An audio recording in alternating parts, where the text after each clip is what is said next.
看看小状元活泼的，给他吃了颗贝贝多，因为他有皮肤病了，不严重，只是轻微，但是咱们得提前给他喂药。看这边像这些黄的，慢慢咬的就成皮肤病了，经常用牙齿啃，然后给他吃了颗贝贝多，活跃的哈大状元，咱们家的大状元。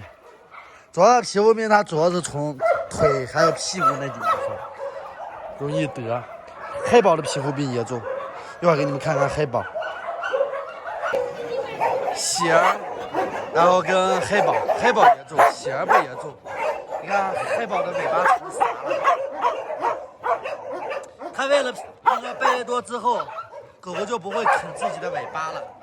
你不喂这贝贝多的话，狗狗一个劲的啃自己的伤口，因为那个乳型螨，它在那个身体里面痒的不行，所以它就会一个劲的啃。所以喂一下，还有喜儿这下面，前腿这儿，前腿这里看，好多，前腿缝隙里也是皮肤病。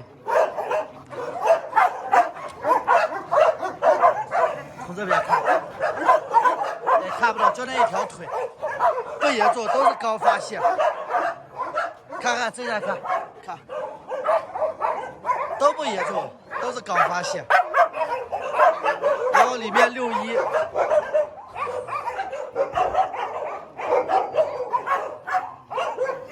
洗澡洗得太潮湿了，可能61的也严重。一会儿带你们进去看看61，喂了药了都没事。61，你看61的两条腿那里褪毛了，成黑色了。你看又进去洗澡了，又进水池子里面洗澡了。看，都是乳型螨，所以只能喂贝贝多，其他药喂了也不管用。好了，大宝看到了，61也是两条腿上。下雨了，今天它主要是常下雨，就是导致很潮湿。你像这只狗跟那只狗，这两只褪毛的没法洗澡，3只咬的抓不到，咬了我一口，之后我也不敢抓它们了。